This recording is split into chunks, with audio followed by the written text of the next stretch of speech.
Hello and welcome to another episode of UKVersus. Today, Richard and I are joined by the brand new winter warm up winner, Shigaraki Free entrepreneur, and the man behind the scenes on most of your favorite content creators, William Howard. How are you doing, bud? I'm doing good. How are you? I'm good. And Richard, how are you? Yeah, I'm all good, thank you. Obviously, congratulations, Will, on your victory at the weekend. And yeah, so we'll obviously chat about obviously your performance and how your weekend went, and then go over maybe some of the other top 8 decks with a couple of surprises in there, and then maybe we'll have a bit of a year in view, sort of look back at how 2023 was, and maybe a little bit of a look forward to 2024. But yeah. Yeah, just want to have a little bit of catch up. I'll cycle the new alt arts that have been spoiled, which look really cool. Yeah. But, so just go over general review. So how did you find the event, William? What do you mean? How did I think it was? Yeah, how did you find the build up? How did you find how it went? Because I mean, this is the first major event of 2024. I so I actually thought the event was fine. Like the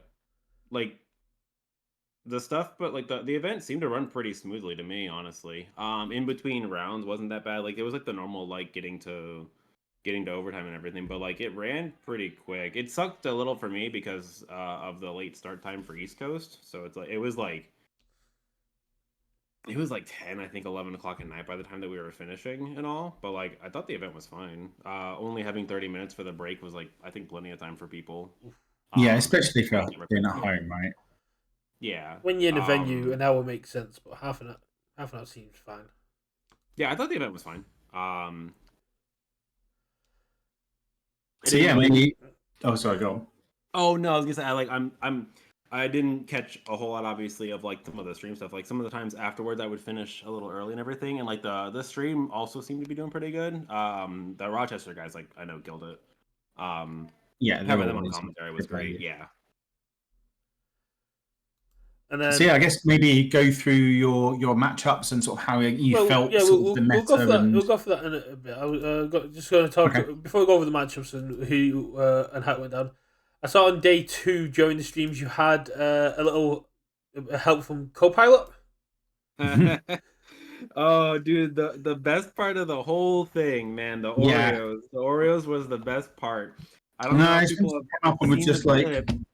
Dude, Mitchell put it the best way. She's sitting there, she's doing Yu-Gi-Oh magic. I died when I watched the clip because I was gone when it happened. And then Yeah. Andrew went back and clipped it in Tam stream, and I have saved it to my phone, and I'm going to show it to her at some point and say, "This is where you started." It was right yeah, here. like happy 18th birthday. This was you being internet famous. This was you, and you came up there. Yeah, that was the funniest thing. And now I'm pretty it sure was whenever I go adorable. to an event, I have to bring packages of Oreos. Fair. It's just there. It's written in stone. Yeah, no, it was. I didn't catch all of it because although you say it was a late start for you guys on the East Coast, it started what 7 p.m. Yeah, it was like 6 or 7 p.m. GMT, I think. Like, yeah, there was no shot I was ever gonna enter. I think a couple of the UK degenerates still entered. Yeah, but, Greg entered playing Coda. Mike Hardiman, his weekly shout out, entered playing Coda. I think I'm actually really happy I got to dodge him again because he beat me the last time we played and all, and I got to dodge the matchup. I was more prepared going into it this time, but I still didn't really want to because that deck just throws like 8 moves at you in one turn and still ends with 5 cards in hand, and that was just not a matchup I felt like playing. yeah, he's super hype on Coda, and I did try to get the list so I could try that, and apparently the hype train has left the station, and I have been left behind. If I want to figure out Coda, I've got to do it on my own now. Yeah, just put Tasty Riff and some other cards in, and then you're golden. Yeah, Taste Riff is really good. Oh, Taste Riff is absolutely solid. After playing the season's beatings, I cannot dispute how good Taste Rift is anymore. Yeah, no, day 2 is a lot of fun. But yeah, even with having the kids, having both, everyone was really understanding when because because my second half of day 1 and all of day 2, I had both the kids with me too. And so everyone was really understanding of like, hey, I've got them here and everything and whatnot. Like, we're gonna go through everything as quickly as possible. But like in the Swiss rounds and all, people were really understanding, and it didn't come up a whole lot that I needed to do a whole lot of things to like make sure they were okay. Yeah. I think again, most people are going to be chill about it, right? So Yeah. So you went you went undefeated all weekend. Technically, yes. In matches, yes. In matches, yeah. Just because we've got all 10 rounds up on the screen now, and yeah. Were there any particular rounds, any particular matchups that were surprisingly daunting or caught you off guard? Nothing caught me off guard. Everything kind of went the exact ways that I thought, right? So like I say brief, but it's not because it's a long post. But I did a post in the main My Hero in the main group on Facebook. I kind of went and talked about my rounds and everything as best as I could remember, because I was writing it up that night. And so like my day 1, it wasn't as much. Like, I fought against 2 Hawks players, and I might have gotten like the matches misremembered on whether it was in the first one or the second one that I played. But I kind of did like a general synopsis of what I did, which if you want me to, I can just talk about it. Well, if it's already on the group, then we can send people to go find it. It's just a long Facebook post. I can give the brief little cliff notes. I don't mind. Man, you 2-0'd Zane. Big props. Well, yeah, Zane's an incredible player. Zane's a friend of the show, and he current world top 4 were. So round 4, how did that go down? Yeah. So I think that's I played his friend. I played a buddy. The Alan was playing the same deck as him. And they both did really well. I've played against a lot of Hawks though. Between playing against Sam Tate and Chris Bromley, who are both active Hawks players, and so I feel pretty decent into that matchup.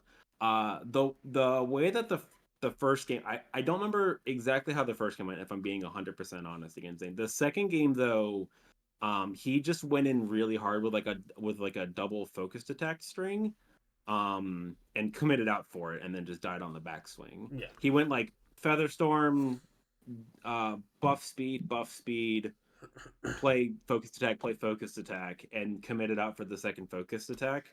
And I guess just forgot that, like, I didn't use it, but like I had in the Typhoon in play, and so it was just like I either use in the Typhoon or block it. But like it was never, it didn't get to lethal, and so I think there was no way it was connecting. Yeah, he pushed really really hard and everything, and just wasn't able to get through, and then just again just died because his character's committed and all. It was very good. It was still a very good game. I think that just also goes into the fact that that might have been game 1, because I think game 2 was where I had all 3 copies of my Creepy Realization built by like turn 3. Oof. That's just really hard. Like that's just it's really hard for Hawks to deal with that. Yeah, Hawks just I guess that's how he gets his damage, right? It's not necessarily on each attack. It's by flinging 7 attacks in one turn, and you get to negate like 1 per creepy. So exactly. It's also on the offensive. They can go, oh yeah, I'll flip it, make it a high speed, low damage attack. You go, okay, I'll give it more damage. Yeah, I definitely used it to kill him when he had like 3 or 4 cards in card pool from like double tongue whips and everything, and it just eventually was like, okay, commit for +5 damage, and he died anyway. So, yeah, the card was really really good. Because I was expecting a decent number of people to try and play Hawks, because that character's been really popular right now. And I was expecting people to play Mina too, but just she didn't show up. But I was also having it for that. I think there was one that made top 16, right? If I remember rightly. I don't believe so. No, maybe top 16 because he didn't get through. But I've heard a lot of people saying Mina 2 is essentially good, but is a bit too much of a meme. It's a very glass cannon, same as Mina 1. She's very dependent on finding her 5 diff right now. Sometimes if she doesn't find her if she doesn't find her 2-check, going in can be difficult because that's the power of that character with the new Mirka Foundation and looping that attack a bunch of times. But if you don't find it or the foundation, then it doesn't matter. And if you don't find the breakdancing, your defense is a bit weaker as well. Yeah. So. Looking at the lists, I imagine round 7 was an ID because it's 0-0. Yes. Yep. So your only other tie was against Mitchell. How did you feel going into the semi-finals, knowing you were going up against the only tie of Swiss, and knowing Mitchell, of course? Spooked a little bit because he was on the play. Going in Swiss, I won the die roll, and so I got to get game 1 going first.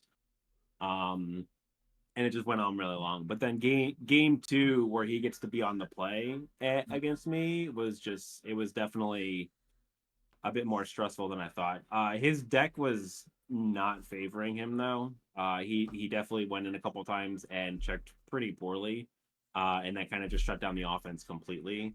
And there was I think both the games that I won were after a turn of play falling skies, make it a throw, and I go, okay, I know that I'm not going to die this turn. I can do whatever the heck I want to block this. Yeah. And then go back and crack him back afterwards. I think that's exactly how both the games ended. Was he went in for a bit, played a falling skies, says, okay, I'm going to make it a throw, give it some extra damage. I block it, I take half, and then killed him after. Yeah, he plays falling skies. He goes, this is my last attack. You go, is it going to kill me? On half, nope, cool. I block it, and then I kill you in the crackback. Yeah, I think that's exactly how both the games went. Yeah, I mean, but just as an aside, obviously there's just a shout out to Mitchell, really, because I think like there's a lot of players you get like a lot of plaudits, like people like Jose and like the roster guys, but Mitch seems to sort of go to the radar a bit, and he consistently top cuts everything, right? Yes.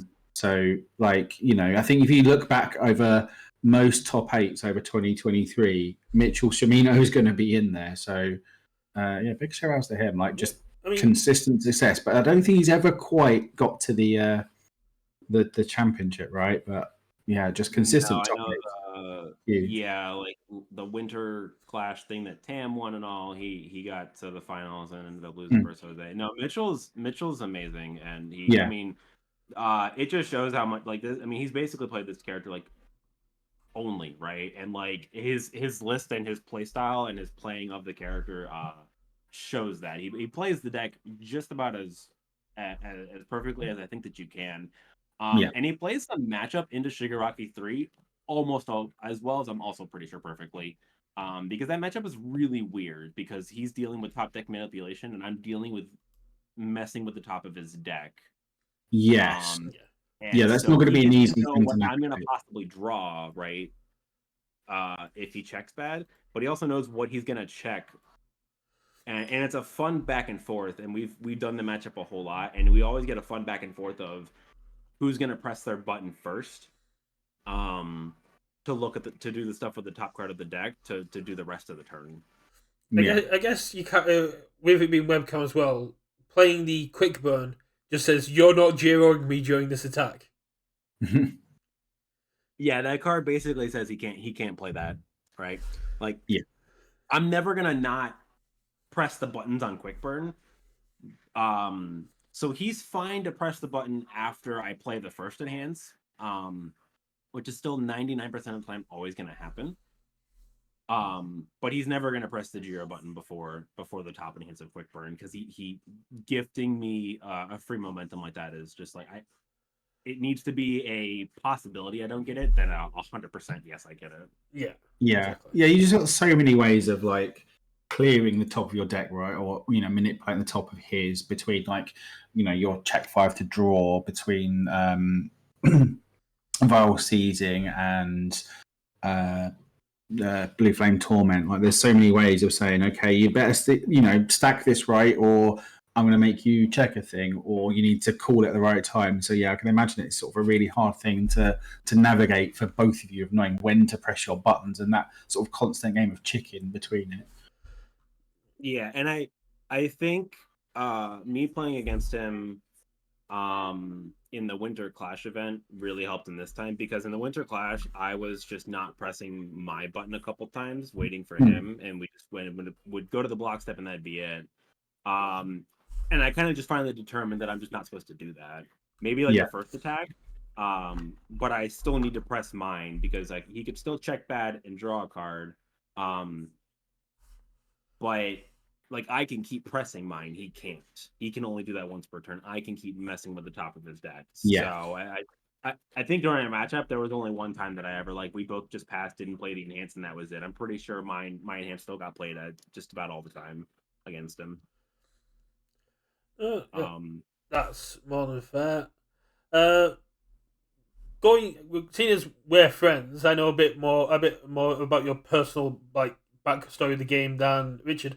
How does it feel to be the Shigaraki guy? Because you were a massive Shoto one player that if it wasn't for Carson, you would be the Shoto one guy, and he sort of overshadowed you on Shoto one, and now you've put the same amount of time and effort as you did with Shoto one into Shiggy, and you've become synonymous with the character for most people.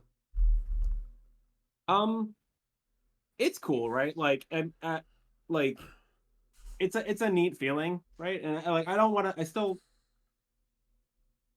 I like the whole there's that person that is that's the character, and that's like Jiro 1 like for Mitchell, or that was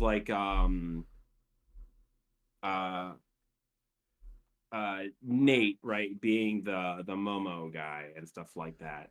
And we got Jacob with Nomu. Yeah, Jacob's got Nomu. We've got Michael now, who's the muscular guy that got top 4 at this event and everything. And Jose's the Kamui Woods guy. Yeah, Jose's the Kamui Woods guy. He's never really played the character, but he's still the Kamui Woods guy, doesn't he? Yeah. I think that's cool, it. I think there's no other character guys. No, there's there's nobody at all that's a character person at all. No one comes to mind. And so it's cool, right? I love talking about the character, and I love seeing like all the lists and everything. Obviously, people build the deck and all that beforehand and everything, and there's not going to be like I built the first Shigaraki deck, right?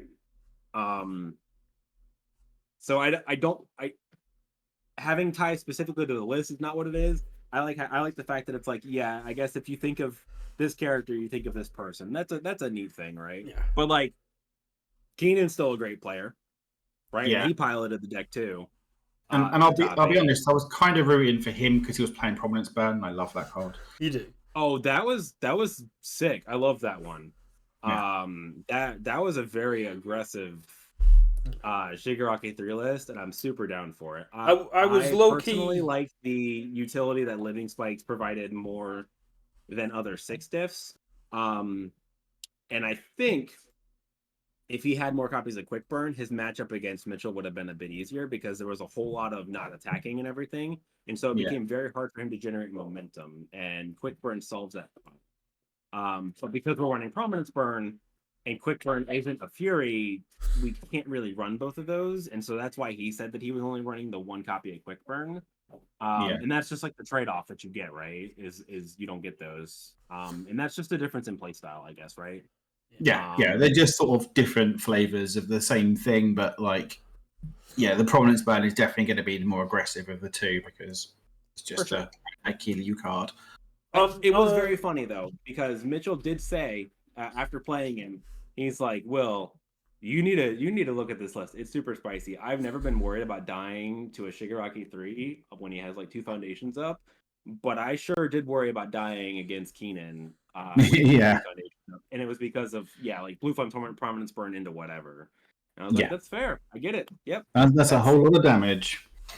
That's not what I wanted. That's not where I want to be sitting at with the character. But he top 8'd with it and everything, and the core of the character's still there. But yeah, man, Prominence Burn acting as a third of people's life, sometimes more, is certainly not something to scoff at. No, definitely not. But yeah, when on Sunday when they were going over the streams, the fact we'd had the muscular on stream first of all, I was hoping Keenan to get the win against the Jiro so we could have a Shigaraki versus Shigaraki on stream. But then they didn't go over to the Jiro versus Shiggy game either. I was like, oh. Yeah, and like that's fine. I'm pretty sure they didn't do that just because they just were watching Keenan and Mitchell play, and so like, and I mean, let's be honest, like the muscular run, like who doesn't want to follow the muscular run? Yeah, exactly. A top 8, like I get it. You know, like Personal Muscular's probably bias aside of enjoying being there and like getting to show off what the deck does, because I know people like to see like to see what the deck can do. Watching the muscular one is way more hype than watching the 7 hand size control deck like methodically defend and then just kill somebody on the backswing. Yeah, watching the players punch each other in the face on the edge of a knife makes a lot more sense than watching you sit there for 5 minutes going, I can do this, then this, then this, then this, but I need to check this, this, then this, and if I don't, then I'm going to go this. Of Yu-Gi-Oh math. Yeah, just sat there with a whiteboard, just working out equations as to what's going to come up. Yeah. So yeah, I mean, like, Muscular's like one of those characters that people probably had in their like bottom 5, bottom 10 in the game. So yeah, it was I think a shock to literally everyone to see it sort of get as far as it did. But you know, obviously I can't remember the chap's name, but he's obviously put a lot of work into that deck. So fair play. It looks like Ryan put a lot of effort and a lot of reps into that deck, and it was a labour of love, and it was very well thought out, and it worked well against what he needed to. And from what I hear, because unfortunately I missed a lot of day 2 of his stuff, mainly because in the first round I was watching your game against Mount Lady. His entire deck was reducing damage down to 1 or 2, acquiring counters, and then just got slamming in with like 5 or 6 attacks, all coming at you for +7. Yeah. Yeah, and that Mount Lady Foundation, like number 23, is obviously very good in him. It just gives him speed. He gets the damage. So, yeah, fair play. That card also lets him see just extra cards before he gets him. It gets him the extra review as well. Like he's got 1 card in hand that he wants to keep, but you get to see an extra one, and then it's a card you want to review. So you get to filter through more of the deck. It's very good in Muscular. It's very good at anybody that can generate the counters to get the speed. As well, but like just getting to see free cards and being a 6-check is also good. All right, so shall we have a quick look at your deck then? Sure. Go for it. I mean, I guess before we do, we can briefly touch on the final, I guess. Obviously, that was, I guess, probably really disappointing for yourself that you didn't get to play that out. I was a degenerate and was up late watching it. Like, it felt quite harsh for the guy to get a game lost between games. Obviously, during the game, nothing you can do about it. That's just as it is. But it looked like you had that game sewn up anyway. Yeah. So game 1 was super close. And there was like 1 or 2 little micro decisions I could have made that I maybe had lived. Or I just don't go to deadlock, and it's a lot easier. Because you guys could, I know we joked about it with Kevin and Tim afterwards, where I had the audible when he played plus ultra prominence burn on me and deadlocked, and I went, that's right, he's got my attack in his deck. Yeah, it just looks a little different, but that card's deadlock is vial seizing. And Flash Fire Fist is tongue whip. He's playing 8 of my attacks in his deck. They just hit a little harder. Yeah. Yes, so Fire has to have deadlock for so long, like that actually means anything. But actually, that deck had probably more than maybe you're expecting. Yeah. So like I built into it as hard as I did because I needed to get cards out of my hand, and building the ones that I did, I thought I'd be fine. And then, like, I guess I just kind of blanked on the fact that he had triple Firestarter in play and everything, and like obviously that also doesn't help, right? Like he's just also giving, so all of his moves between triple Firestarter plus Ultra Prominence Burn and Quick Dags are like +7 speed, +5 damage, like plus like 3 damage, and then on top of that his character. So like he was getting like 10 like 15 worth of stats on every attack, and like it's hard for anybody to defend against that. Oh yeah, and everything was almost a one-shot attack at that point. And he also played the turn really well, right? Like there's a lot of people that get into that position and press all the buttons, and he actively didn't press buttons on a couple of things, and that would have let me live because he didn't make me commit stuff because I had double looking for a challenge in play, and he remembered that and said, no, I'm not responding. You don't get to go +3 to your check to block this. Yeah. Because if he decided to do that, I win. That I live that turn because I would have gotten an extra, effectively 4 foundations out of my board. But yeah, game 2 was really unfortunate. It was the judge said because we had already started shuffled, I had drawn my hand and everything while he was shuffling up and all that, and they had said, basically the second game had started at that point, so we had to go to game 3. And then game 3 was also really close, right? Like it was it kind of went the same way that the first game did, like with how my turn started with like hitting and whittling him down and everything. I got to play the same defense of like once per game plus Berserker Bite means your turn is basically over. Yeah, that came up several times, right? And I noticed that. I'm surprised actually only seeing one in the list. It felt like that came up a lot. Was that once per game plus Berserker Bite was like a really powerful thing you could do. Yeah, it's funny you actually mentioned that. That's getting changed with some. I'm moving that around actually with the list right now with some of the changes I made after this event, which obviously we'll get into when we talk about the list. But yeah, and then there was a turn that he was going in, and I was getting stunned out, and I responded with the Fierce Wings to build in the Brute Strength because I was 99% sure I was gonna be living that turn, and so I built the Brute Strength in to try and kill him. And I draw my hand, and it's like Living Spikes plus Quick Burn, and then some other cards, and that's when he DC'd. And like he was I think at like 8 or something like that. So I was fairly confident I was killing him because Living Spikes can effectively pick up an attack from my discard pile. And then Quick Burn itself also presents lethal, so we just didn't get to see how the turn would play out because he disconnected again. But yeah, like I say, it did feel like that was going to be a winning game there. But yeah, it's just like, unfortunately, it's just one of those realities of like webcam, right? It's just yeah, nothing you can do about it. But you have to have those rules in place, or else like that same thing could happen. But he could like realistically go through his discard pile, grab some cards, switch cards out of his hand, and everything. So like I get where they're coming from. It sucks. Yeah. I think it's happened to most people. It happened to me last year where you're down a game and then you just DC and you're like, yep, nothing I can do. Yeah, there's nothing you can do about it. I mean, it happened to, I don't remember what event it was, but Jose won an event, right? Because it was nationals, right? It was webcam nationals. It was the final. Was it yeah.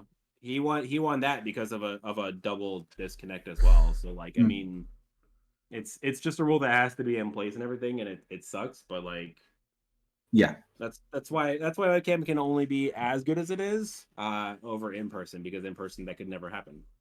Yeah, exactly. So yeah, I guess look at the list. So we've got 4 each of the Quick Burn, Tongue Whip, Seizing, Torment, Spicy 1 or Berserker Bites and Triggers, and then 2 Living Spikes.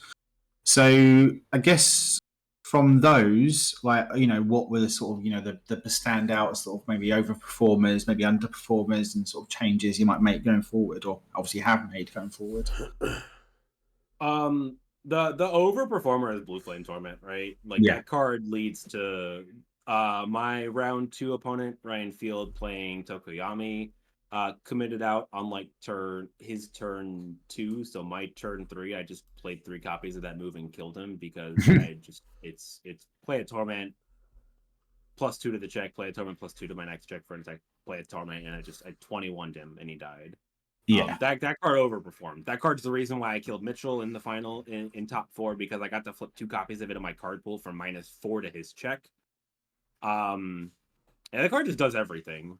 Yeah, it feels like, to me, obviously you're the experienced one here, but like obviously Shigaraki got a lot with Dabby's kit, but that's the one that kind of put him over in terms of into that sort of top tier character at the moment in terms of performance. Like Blue Flame Torment is the card. The rest of it was nice. That's the one that kind of is the real one.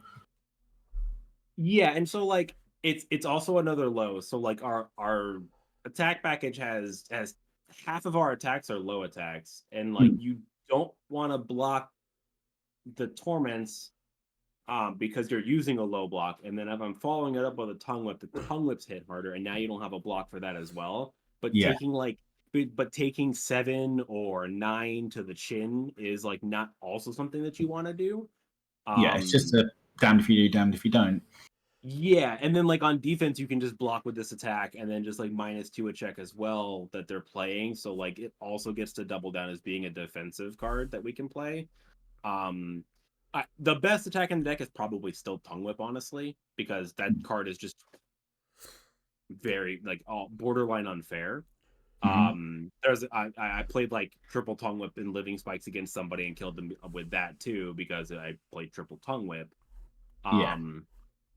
But yeah, the attacks that Shigaraki got from Dabi, just I think I've talked about it before. It fills a lot of holes in his attack lineup that he had before. Blue Flame Torment is a pretty decent bit of damage and some ways to help you string out your attack turn.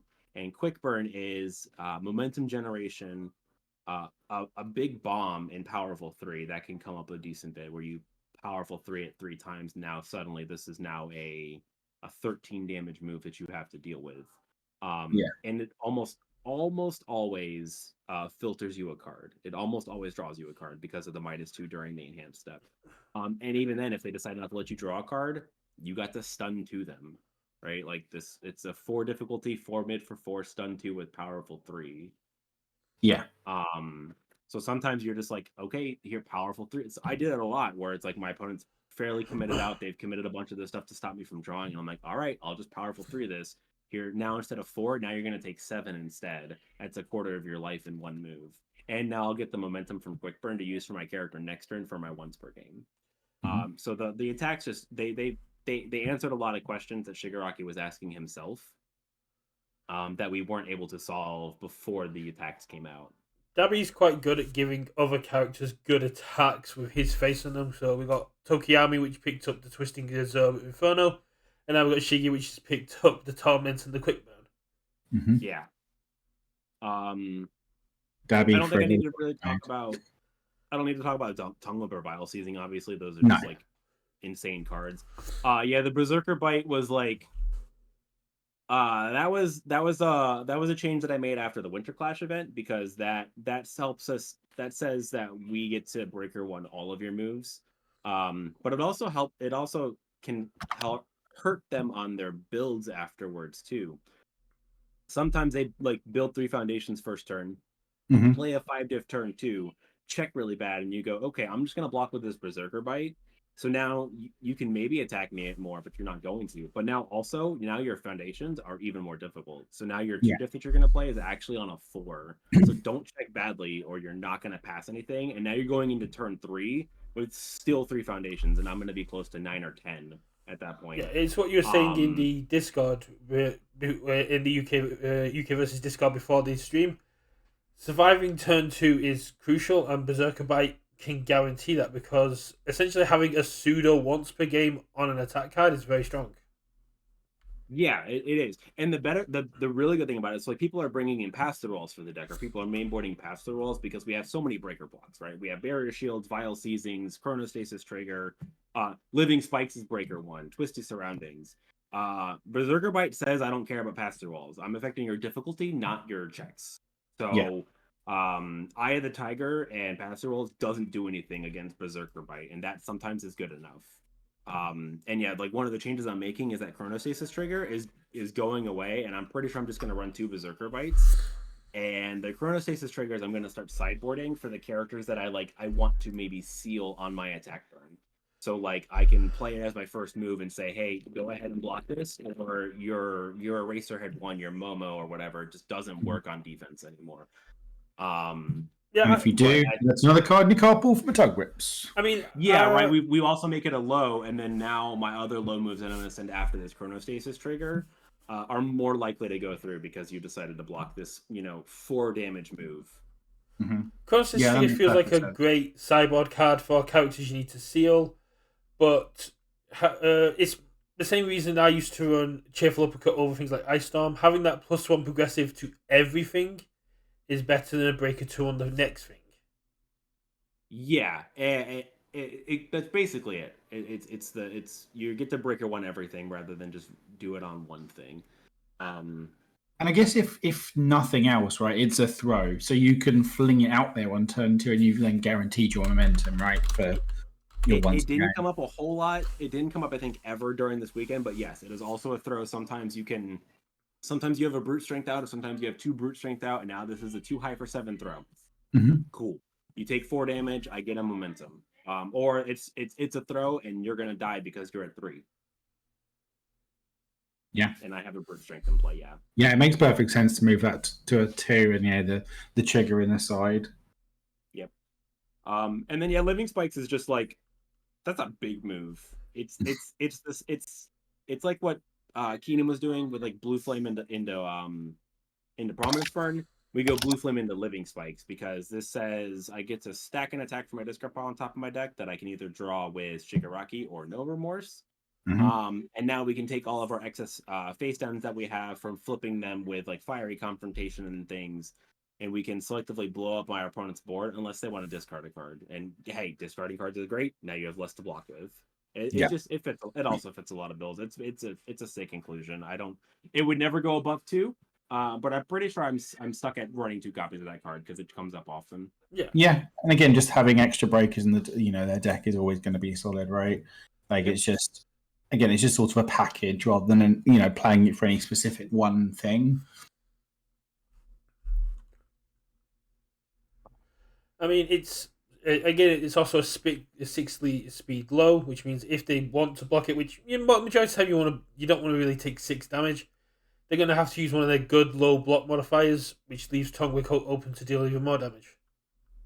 Yeah, and again, brute strength makes this for an 8 damage move and everything, so it hits pretty hard for sure. Yeah, it also fits a lot of the builds that the deck wants. Yeah, it's this is actually a card that Phil Birch told me I should play. He said you should be running living spikes, and I go, all right, I see what you're cooking. I'll go ahead and try it out, and then it just stuck with me, and I'm like, yeah, I'll be running 2 copies of this card. This card's sick. nice. Yeah, no. Yeah.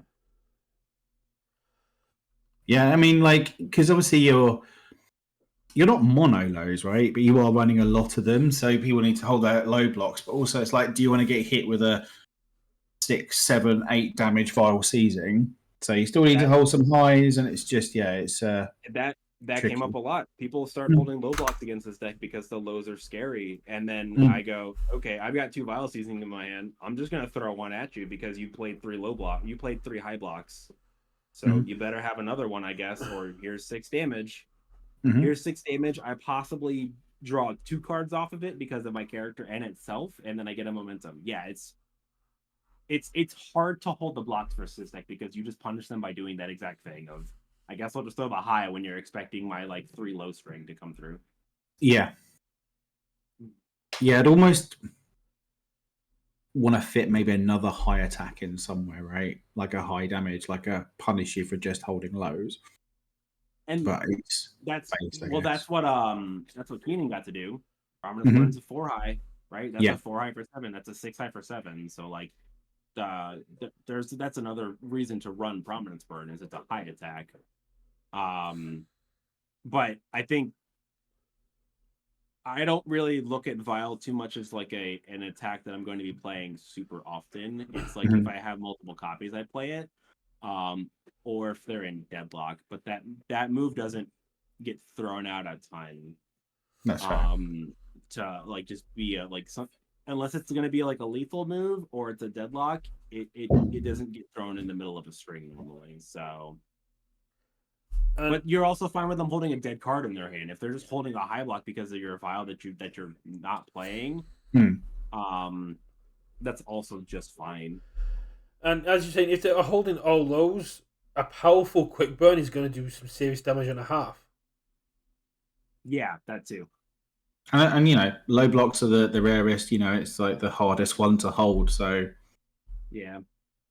We also have Twisty, so we have excess momentum. oh yeah, true. Also keep making yeah.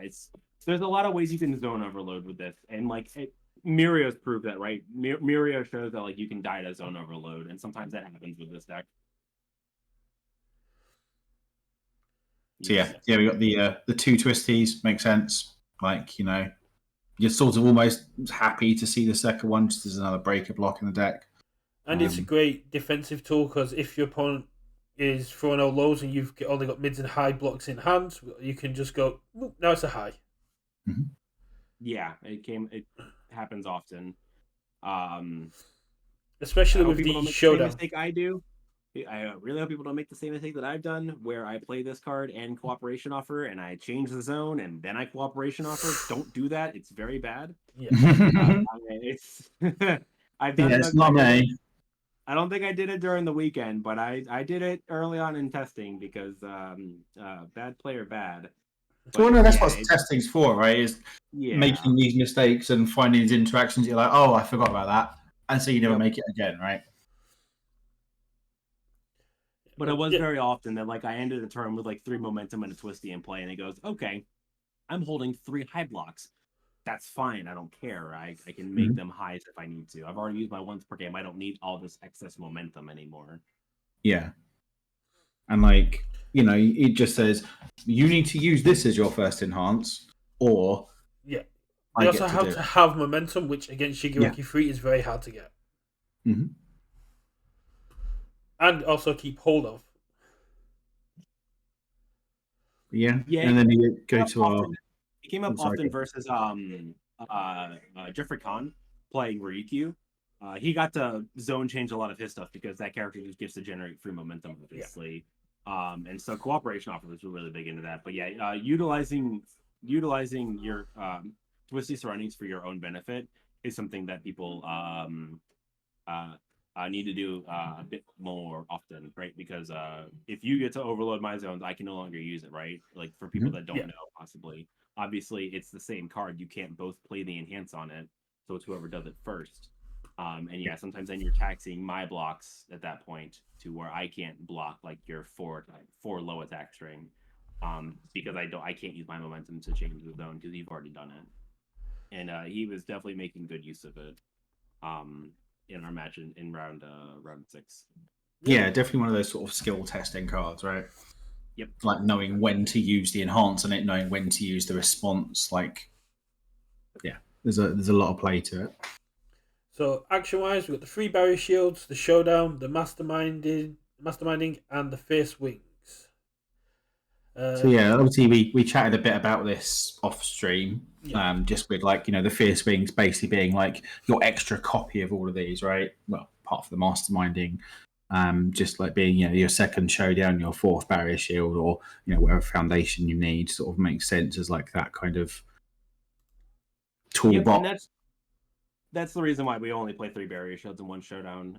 Is because we have the fierce wings. It can just act as the extra copy that we need, but also acts as like the stun hate to just go and snap build in like something that we need. Because it's sort of it's great to see the evolution of this deck, because when you first started playing against me, when we were testing for national stuff, it had 4 mastermindings and it went down to like 3 or 2. And now it's just got the lone one of, which will probably eventually get cut soon. There's a world it gets cut. There's a world it doesn't as well, because it's fine. It's a +2 low block.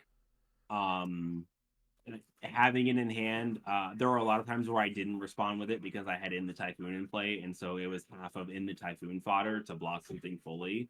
So there's a world where it stays at the 1-up, and I think it's fine.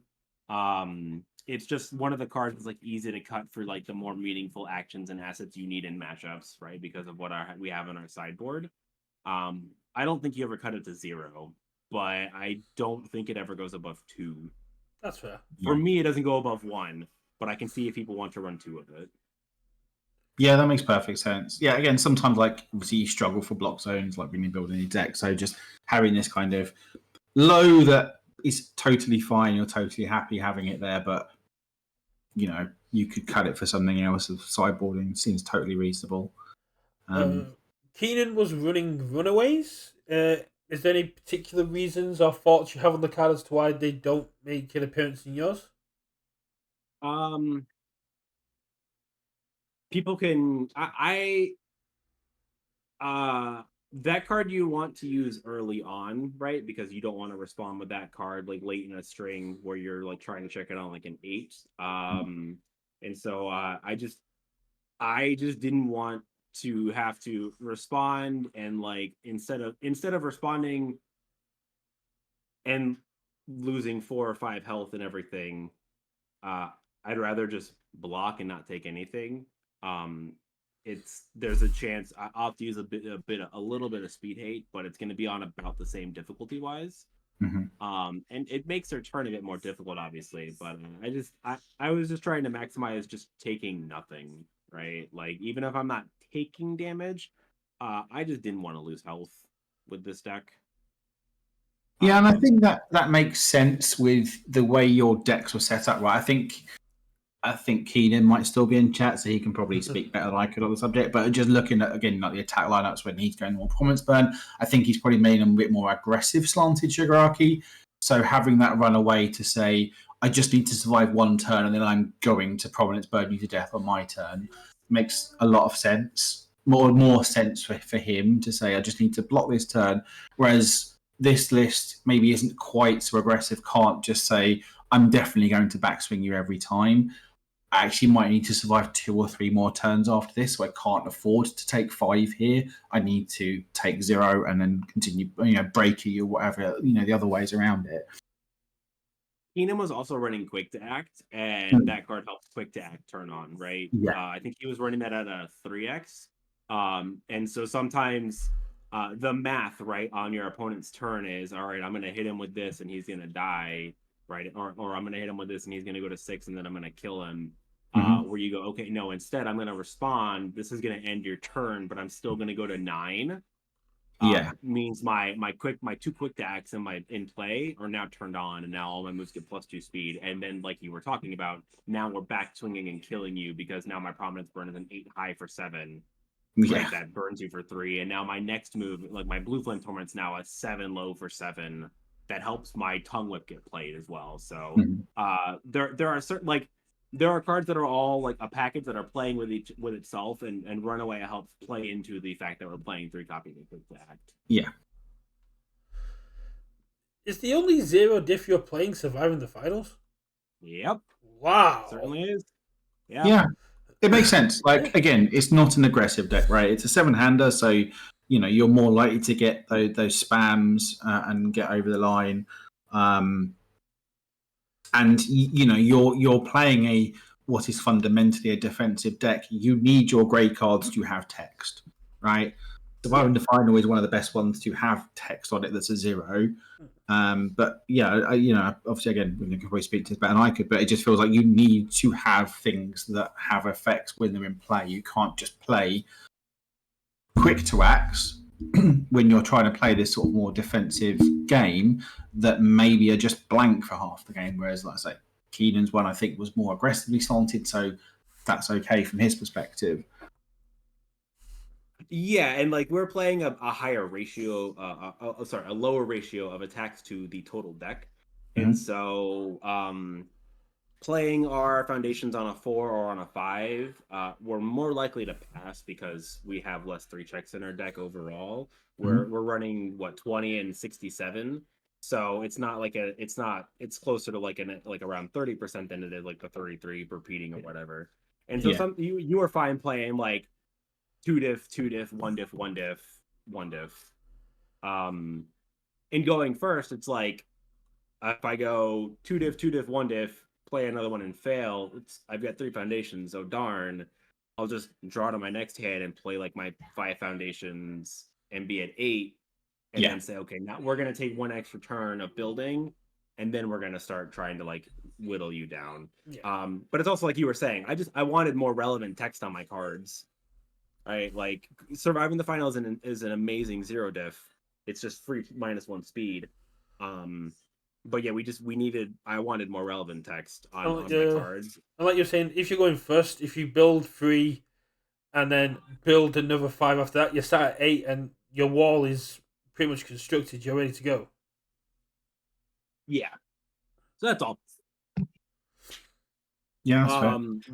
The other Shigaraki deck, that top 16, was also one that I think was having a bit more aggressive stuff, because like he was also running like copies of like Floating Around My Babies, which again is another great zero diff. But that's an aggressive zero diff. Yeah, and plus like 4 defense block is the random aspect of like sometimes you mill your opponent out. As Shigaraki 3 doesn't come up if you're playing floating, because you're removing your discard pile at the same time too. So it's like it's a difference in play style. There's a lot of good zero diffs on evil. But for what my deck was trying to do, I was just opting to only run surviving. Yeah, I say it makes perfect sense. So yeah, we got the 4-3 diffs. Seems like a reasonable split. Were there I could even see maybe playing like a 3-1 in the Typhoon, just because I feel like in the Typhoon just must be so good in Shigaraki, and it's just got the better block mod and checks a 5. But so for me,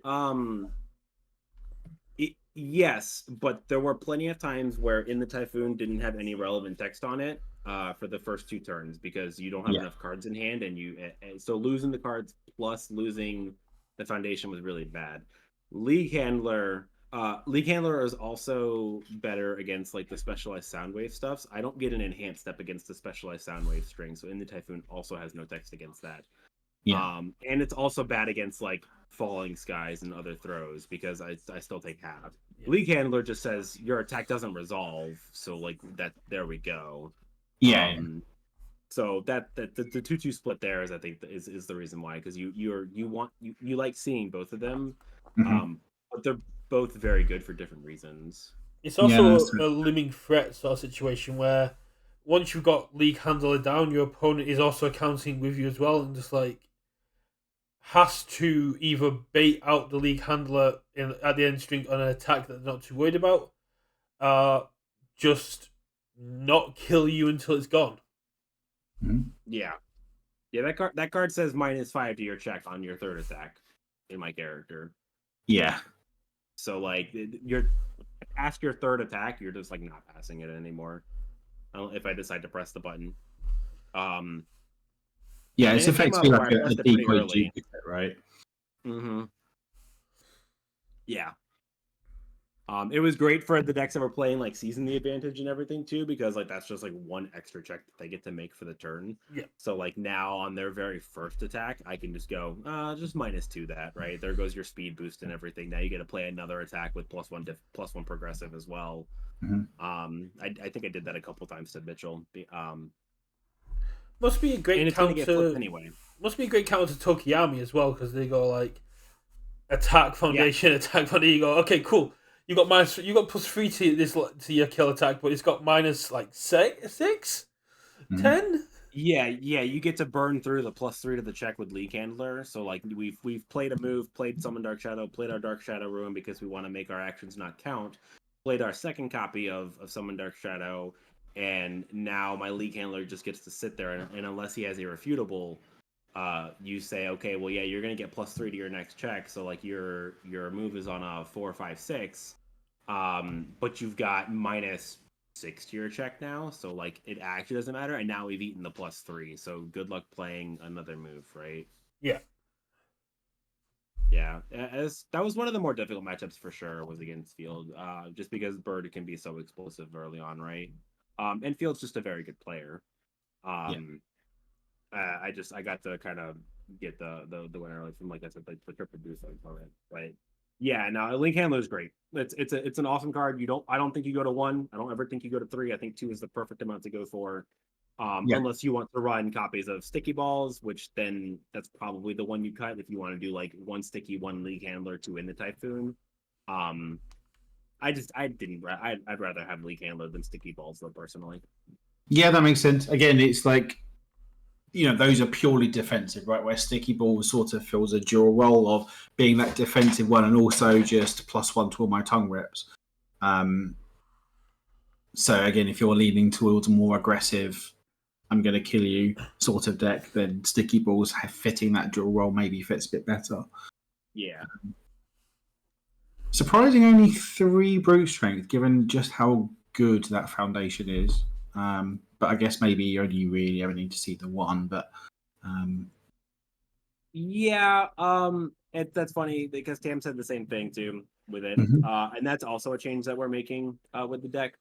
The tough part was finding the space for the 4th one with like all of the other tutors we were playing and all the hide blocks we were playing on our foundations, because like we're not playing like apathetic in this deck, but we have defending pageant queens in there, House of Cards is in there and everything, and those are all high blocks. I'm actually taking out 1 copy of looking for. I was literally about to say that as the 4th. Yeah, that's the change. Is the second looking for a challenge is going into the sideboard now for when we want it versus like the big stun decks. That card was insane against Mount Lady. That character says that enhance +3 damage and you get to block my move. And so for the decks that we need to have the second one, it's there. But yeah, more often than not, I think the 4th brute strength is probably just a better call. Just to have a more reliable damage pump on board. So we're making that swap too with the deck. I think that's the only foundation change I'm making, though. I like the foundations as it is otherwise. Yeah. I mean, Fruits is what? That's got deadlock on it, right? Isn't it? I can't remember the exact text on Fruits. Deadlock flip, they have to build a thing from their hand. It says enhance remove, clear 2 cards from our card pool. It's a spam low block, right? It's like we need low blocks. It's a 1 diff 2 low block. It's great. Yeah. Again, everything else makes sense. The one I want to ask a question about, I don't know how much it came up over the weekend, because it's a card that I've not been able to test with too much, is Incompatible Quirks. Like, how did that feel? Like, was it good? Was it something that card is good when it's good? Yeah. That card is very good when it's good. That card lets you cheat your attack string because you get to keep readying it. So you get to play your first move. So if we check that on our first copy of Blue Flame Torment, we get to remove 1 thing to ready Incompatible Quirks. We have a fully ready board again. And then we get to play another move, which we probably pass. And then we get to play another move, and we maybe have to commit 1 or 2 things. But like I'll give you the attack string. Blue Flame Torment, whatever card, 3rd move, we have to commit 1 because we checked a 5. We enhance with looking for a challenge to +2 our next check. Then remove the committed looking for a challenge that's face down to ready our Incompatible Quirks. Play our 4th 4 diff on a 7 that passes because we check a 5. Or if we check a 3, we commit 2 things. And we commit Quirk plus a face down and then ready Quirk. That card on an attack string, it acts as like 5 foundations in 1. Yeah. It lets you win games that you weren't supposed to because your board is extended so far. It sounds like the old Game of Toga, someone with style play. Yeah, it's kind of like that, but just like it's amplified because it happens so often. And then like on defense, it's also like, all right, let's go ahead and -2 speed, and we'll go ahead and ready it, and -2 speed on the next move and everything. It's also a way to just like quickly get out of deadlock. It's like one of the you don't need it to kill people. But man, does that card really help you push your aggression out on turn when like you're maybe exactly at 10 foundations, so you don't have like a giant stage to use to commit out. This card says that you don't have to go to 15 plus foundations to have a giant attack string. You can be at 10, but Incompatible Quirks will be your extra 5 that you don't have built. Nice.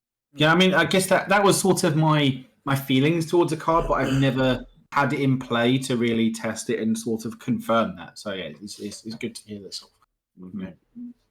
Brain works still. Yeah, like the rest of it sort of makes sense. Like, a couple of House of Cards. It's one of those ones you don't need to see all the time, but when it's good, it's really good. I mean, House of Cards in Shigaraki is absolutely perfect because the moment they enhance, you just go, yeah, and I get to draw a card from that.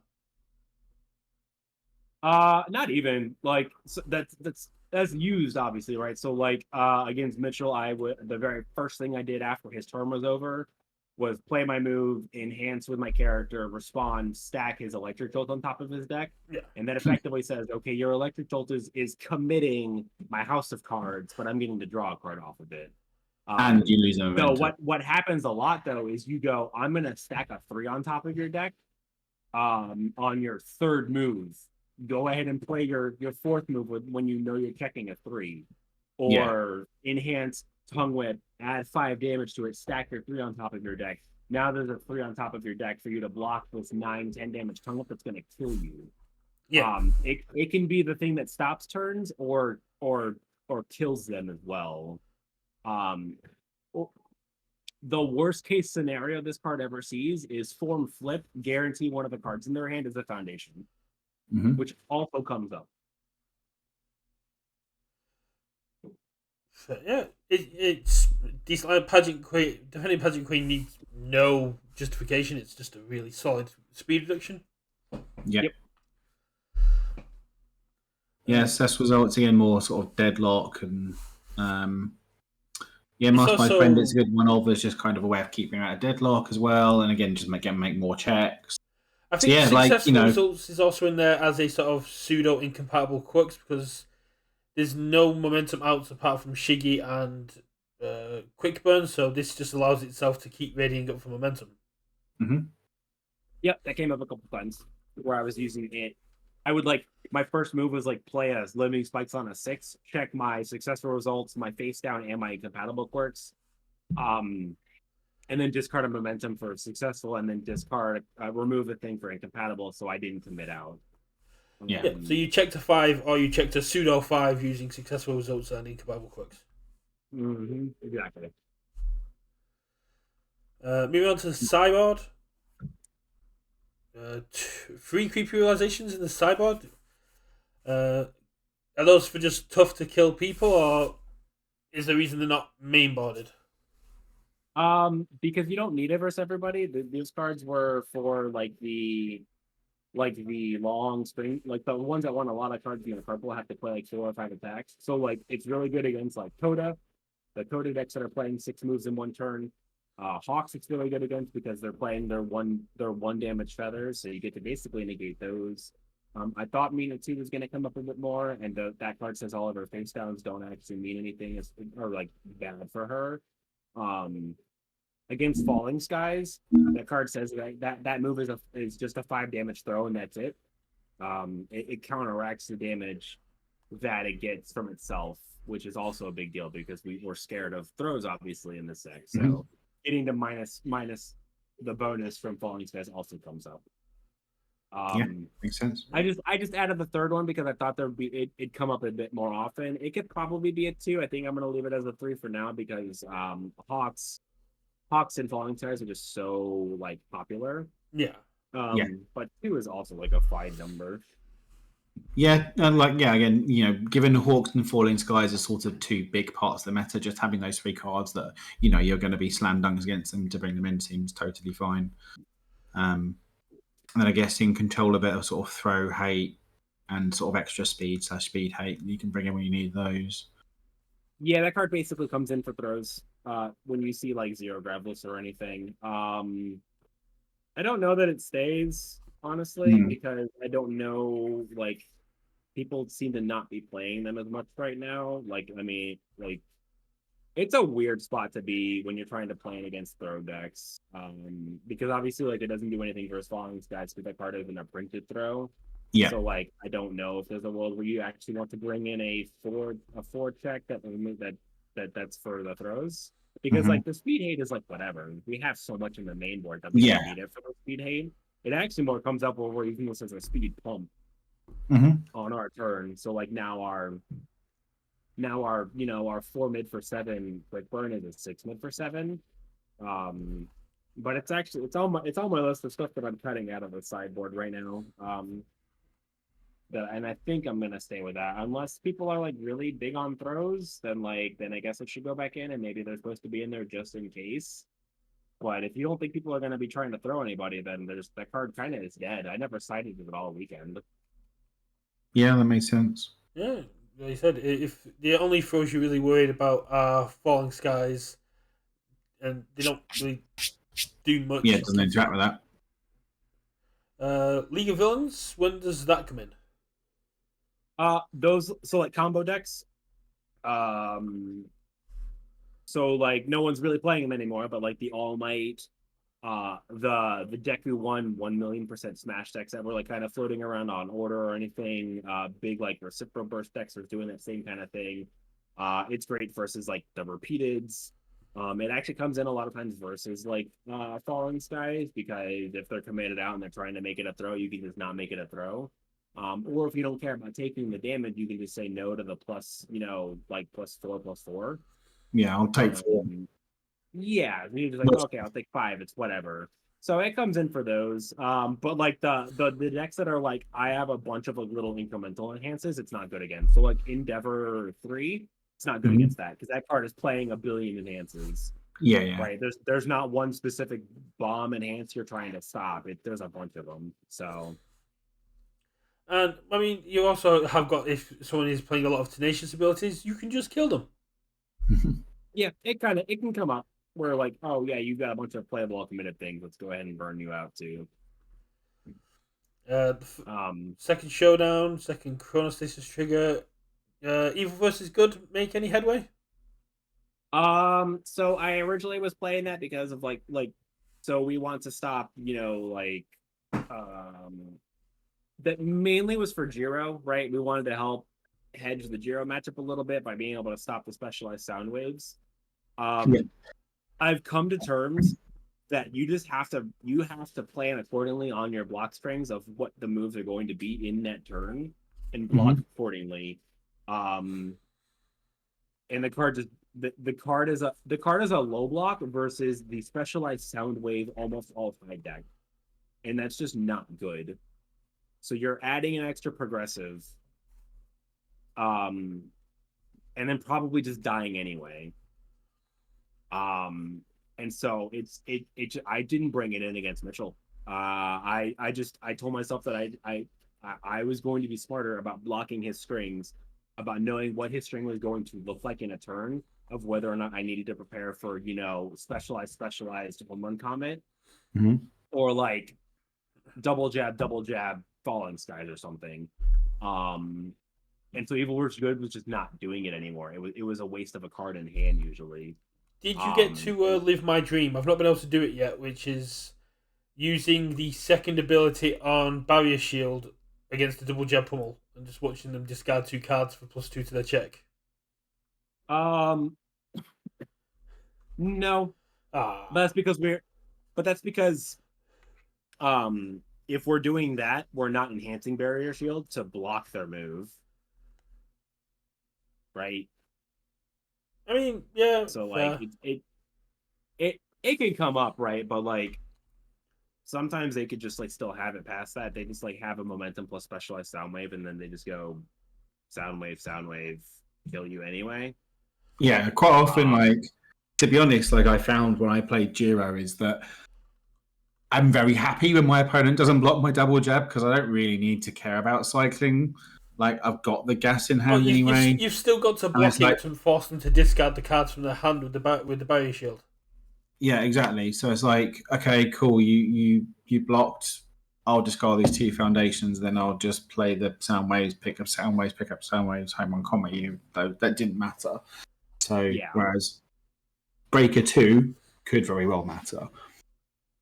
Yep. Yeah, it came up more where like that's better just as a speed reduction into a Breaker 2 block than it is to just say enhance, discard 2 foundations. Yeah, but Brett's more about the meme plays rather than the good plays, right? I mean, depends on this. Depends on the setup. If they haven't got any momentum, then that is the best play. And that's why there's nobody at all in this card game associated with Brett. At all. Exactly. All right, yeah. So, yeah. Love you, buddy. You know I'm joking. I know, buddy. So, yeah, we wanted this stream to be a year in review, and the best way to put it is this deck is probably your 2023 year in review. I guess kind of. Right. Like, I mean, I've been playing this deck only since set 6 was revealed. I played this character when he came out off of Order, but then stopped because that deck died really, really easily. And you just like hold lows to like not die to him, and you hold 2 low blocks for the indiscriminates, and that was it. But like, and then I Yeah. moved on to Shoto and played the Chaos Shoto 1 deck for literally forever until all this stuff was revealed, and I was like, oh, we're back to my boy. Because I love this character. This character is very reminiscent of Vega from old UFS back in the Street Fighter V set, and I played that character almost exclusively until the Broken Jetta came out back then. And so my excuse to play this character is I get to play one of my favorite characters from before. But this character also gets to draw just like a billion cards and everything. This character is a lot of fun. After Nats, when I did play Shigaraki a couple of times against Caleb, and I kept saying, yeah, I will. Once per game, all your checks get -1, all my checks get +1. He goes, no, that's Vega. It's like, oh yeah, that is Vega. Yeah, character's a lot of fun. I do absolutely love Vega, and I can't wait to play Nats with Vega again. Doing a lot of stuff that's in here. I had so much fun playing Vega. Yeah, Vega was a lot of fun. I played him off of Evil for a very, very long time, basically until they showed off the Street Fighter vs. Darkstalkers Jetta, and I played that character because that character was just broken. There's a reason why he's banned, obviously. Yeah. So yeah, I mean, obviously, yeah, really, really cool deck. Really, really good work on the win. Congratulations. Just hope that William can get a dog sitter because, as you said when you were talking to the commentary team, the dogs are not great with new people, but it would be great to get you out to the HLC and see this. Or, as I suggested, using these 12 vouchers and coming over to EU Nuts. Yeah, right. Yeah, we're really hopeful, right? Because we have a place to stay if we go to the HLC. The girls can be watched, so it is just a matter of getting care for both of the dogs, just because they're very scared of people, especially at their own home. So we have like a select 1 or 2 that can come and watch them and everything. And it's just a matter of if they can be watched, because if you watch them here on whenever they come up in my camera, like, you wouldn't think so, but it's when people are around or anything, they get really scared, and they get really very protective and everything. So no, I have I mean, mine are a lot smaller than yours. I've got a Frenchie and a little Chihuahua who's currently asleep on my lap. Yeah, they're chill as anything at home, and then like the moment there's anyone else in the house, they're just noise. I usually calm down after like 10 minutes, but yeah. I apologize, Matt. I will try to enunciate more clearly, as he heard me say Coventry team instead of commentary team. But no, it's absolutely great. So looking back at 2023. For you, William, have you had any standout things happen to you within the game that you'd like to highlight?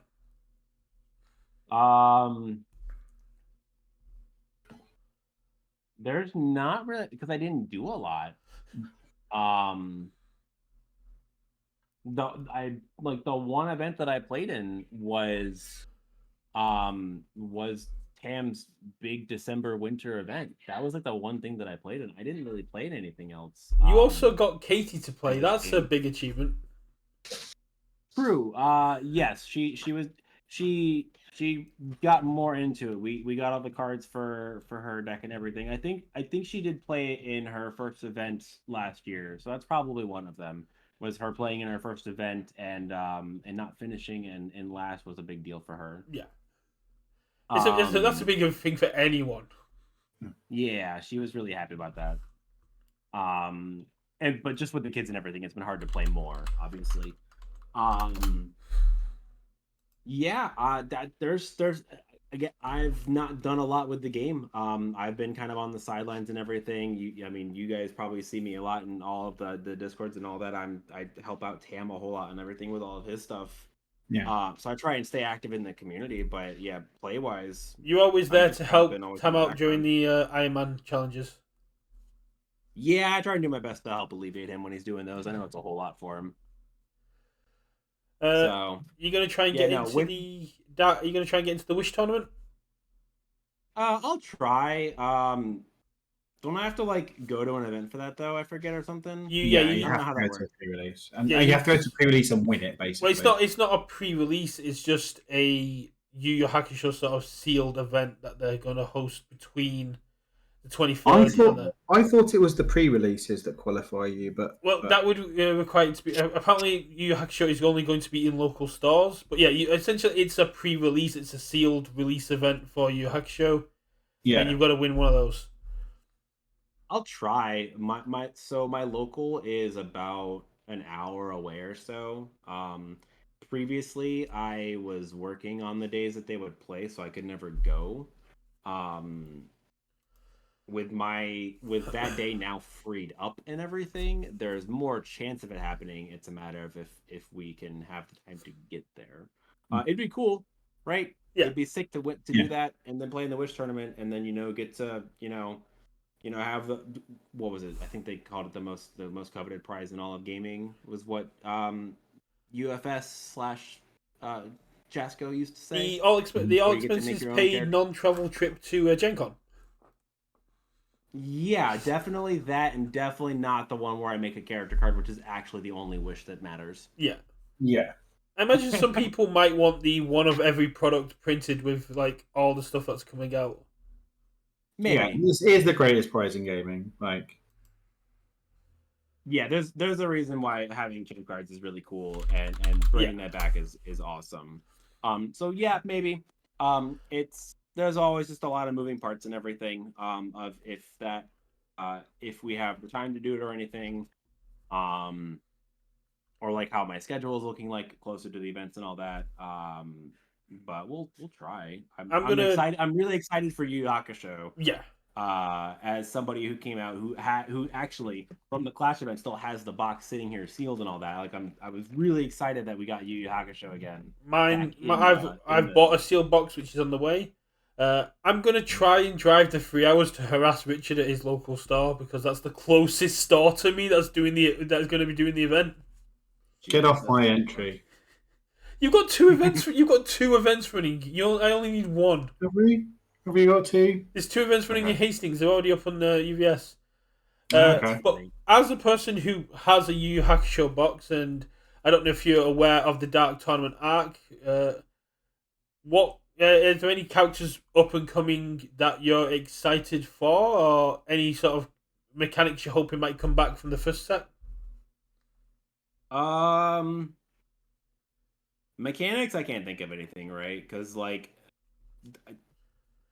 I know everyone's kind of on the whole like they're gonna bring reversal back because of the sword get longer being reprinted as is, so it has safe and everything. But I don't see a world where we get reversals back, especially. No, since I think that's just for retro, a nice little retro one that can still be used in standard.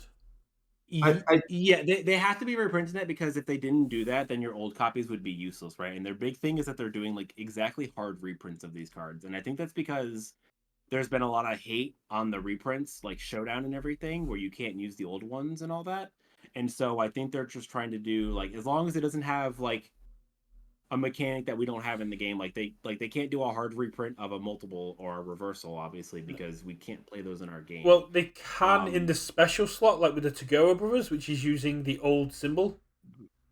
Sure, for the retro ones, but since the ones going into standard, yeah. I'm in the bus of I'm just gonna play. I guess spoiler alert, right? I'm playing Yoko. Like if that character gets released and everything, because I can only assume that we're gonna get him. Because it's the Dark Tournament. For Richard, who has no idea who it is, that is Sexy Fox Daddy. Okay. Yeah. That is a sweet little summer child who transforms into Sexy Fox Daddy. Yeah. Fair enough. I'm excited to see what they might try and do if they decide to put either of the Tagora brothers in the set, right? I'm excited for two reasons. I'm excited for one because I'm excited to see those characters possibly in the set. I'm also excited to see them because there's no way they don't have evil, and I want to see what they do to help this deck when a bunch of my stuff rotates. That is fair, yeah, I because mean, it is what do you actually losing tongue rotate? whip. Oh yeah, use tongue whip. I lose Tongue Whip, Shock Absorption, and Brute Strength are the main ones. In the Typhoon? Actually, in the main board, those are the only 3 cards I lose. I lose Typhoon? Shock Absorption, Brute Strength, and Tongue Whip is all. In the Typhoon? Otherwise, the whole deck is there. In the Typhoons, set one. Sorry, you're right. In the Typhoon is gone. But yeah, apart from that, the deck is all... And Creepy Realization. That's a sideboard card. So, but yeah, no. So like, I'm excited to see what we get in the new set to like iterate on this one. I'm not stopping playing this deck at all. There is a world unless I think Yoko is like keep saying this. Yeah. If they make Yoko and I think he's better than Shigaraki 3, I'm gonna play it. But like, I'm still gonna probably play the deck that I feel like is the best chance of me doing well. And whatever that ends up being, but like if I still think this is the Shigaraki 3 is the best deck, I'm going to play it. I'm just excited to see what cards he gets from the new one. There is a world I can see with the Elder Tagora brother getting chaos over evil because he's not evil, he's just chaotic in his own sense. That's true. Yeah. I just hope we get some kind of like I know we also haven't been liking like the reprint type cards and everything. But man, I really hope we get a Brute Strength-esque card printed right for like the younger Tagoro, because like that guy is like huge, right? And if he gets in the set and he gets a whole kit, how does he not have a card like Brute Strength? Yeah, and well, this is all going over Richard's head, but especially with the 100% Tagoro, or younger Tagoro, who gets strength feeding on the souls of other demons. Spoiler for a 25-year-old anime at minimum. Okay, yeah, right. I mean, we can handle that. Yeah, so the fact that he feeds on the souls of lesser demons to maintain his 100% form makes sense that he would have a foundation that is similar to Brute Strength, feeding on your strength to keep himself stronger. Yeah, I could see it, right? Maybe that's just because I want Brute Strength to stick around. I just want to keep playing that card, I think. The one thing I want is it can't be fixed to rotate out, and then Hihei to come in with his arm all blackened that says it can't be fixed, just coming straight back into the meta. The amount of people have complained about that card, it just comes straight back into the standard. I say Earth because he's big. That man is huge. Yeah. And I can also see him being big Earth boy. Mm. Yeah, the Elder Tagoro, Elder Tagore's a tiny little guy who, well, he portrays himself as a tiny little guy because he can. But younger Tagore definitely could be Earth as well. The Elder Tagore is so flexible in his abilities and his mindset that he could be a lot of symbols. Yeah, I'm very excited to start seeing the Dark Tournament. Oh, I am. I can't wait for the Yu Hakusho Enhanced to come down and we can start seeing the spoiler season. But before that, we've got Trigun, which comes out in a week. Mm-hmm. And speaking of the reprints, there's a lot of reprints in there, which is a shame that you can't use the old cards because they don't have block zones. Are you familiar with any of them, Will? Yeah. Well, it's more the Bebop ones, right? I don't know if there was any. I don't think there was reprints in the Trigun one, was there? No, Trigun's a whole new IP, so there won't be any there. Yeah, Triguns are new. Bebop is a bunch is like 70% reprints. How do you feel about Jawjammer coming back? I've heard that it was very good in the past.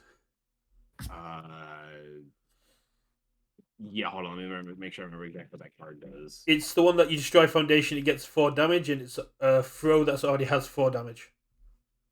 That's fine. Right? That's like kind of a whatever card in my opinion. The best part probably that they showed off was like it was the fact that we're getting back Falling Heel Strike, because that card just says unflip a thing for cost. Oh yeah. And this is a reason why cards get flipped over, right? Like that you use them, their ability, they're gone, and all that. There's And also they're usually pretty powerful. yeah, an attack that just says unflip a thing is pretty good, and like that card also saw play. But like otherwise, like it's like kind of whatever, right? Like high roundhouse kick, cool. That's a cool move and everything, Falling but Kill just throw Strike 9 also damage at somebody. has one of the best arts, which I have made an emote out of as well, which is just the guy next to the car getting the foot on their head. Yeah. I'm more upset along the lines of the most of the other people of this is just as much as it is and everything for only one of them, especially when the Bebop one is just a bunch of reprints. But it is what it is. Like, Yeah, I'll probably still get them and everything, obviously. The alt arts are really cool. The main thing you're buying for is the collector's packs, and $50 for a box of reprints just trying to get you to get 6 is really not a bit annoying. Yeah, but it feels a little. I think also, if I'm being honest, like the whole the way that these were marketed as being competitive decks out of the box and everything, I think maybe shouldn't have been marketed that way. If they were marketed like they were normal Clash decks, like we had with Del Chaco and Toga and everything, I think it's okay. But these are being marketed as like competitive ready decks out of the box, and I don't think that is the case. I don't think either of these characters would, if you were to take this deck and everything and bring it into a tournament, I don't think that you would have a positive record. If you took it to a regionals, maybe, but if you took it to a local championships, you might. Yeah, you might do well.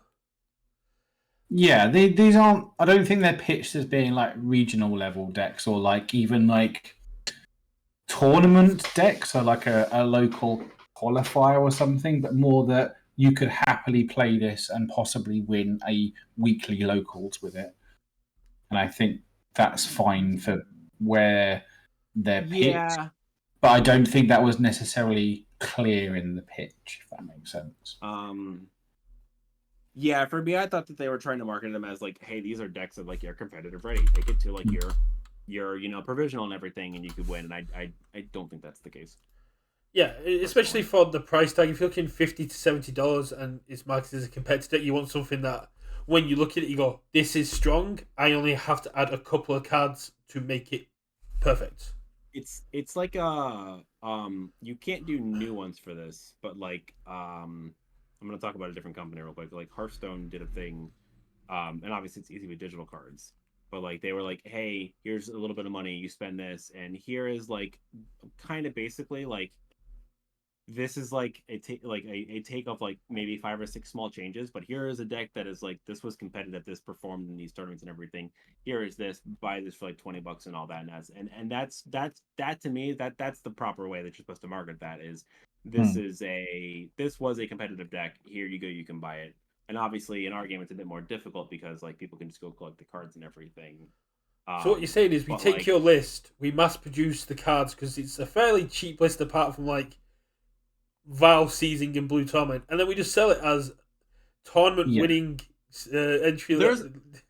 You could do that though, right? So like the whole rotation thing happens and everything, and like so like we get this year where like we do our rotation, and you go, okay, let's go ahead and release some high level competitive decks from last year that are now post rotation, and let's take those, somehow mass produce them to where we have a bunch of decks for them, and then just like sell these to like newer players as decks. The issue is our game isn't big enough to do that because everyone already has all the cards. The other issue is the change to pre-constructed decks, which would make them legal in tournaments.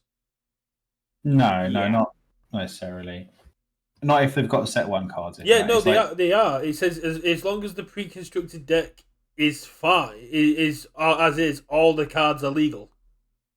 You'd have to market it as a spotlight deck, not a standard deck. No, I'm pretty sure that once a set is rotated, so for example, once set 1 rotates, you can't turn up with a Bakugo 1 precon. No, you can't. But that's because it was printed in the year that's rotated. What William's saying is if they go and get Kevin Broberg's world-winning deck from 2022. Package it up and go, this is a championship deck. can you pilot it as well as the world champion, and they print that in 2024, that deck would be legal because it's printed in 2024. Not necessarily. Like again, there's. I mean, they're never going to do it, so it's sort of No, a moot it's point. But like Magic used to do, they used to print the World Championship decks, right?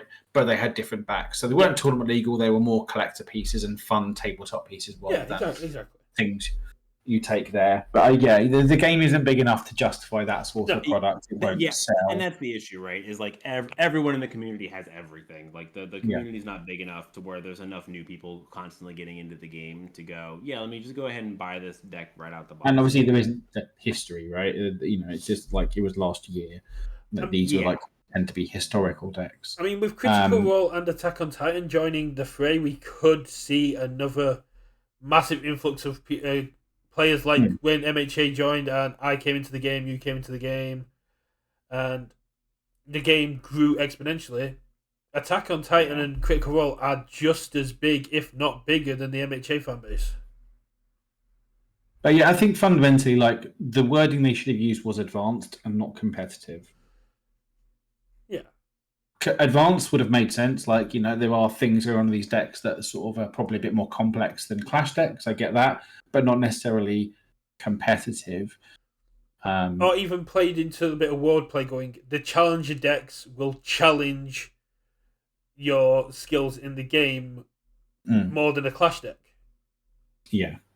But again, it's just sort of more terminology and sort of semantics with words rather than what they actually are, right?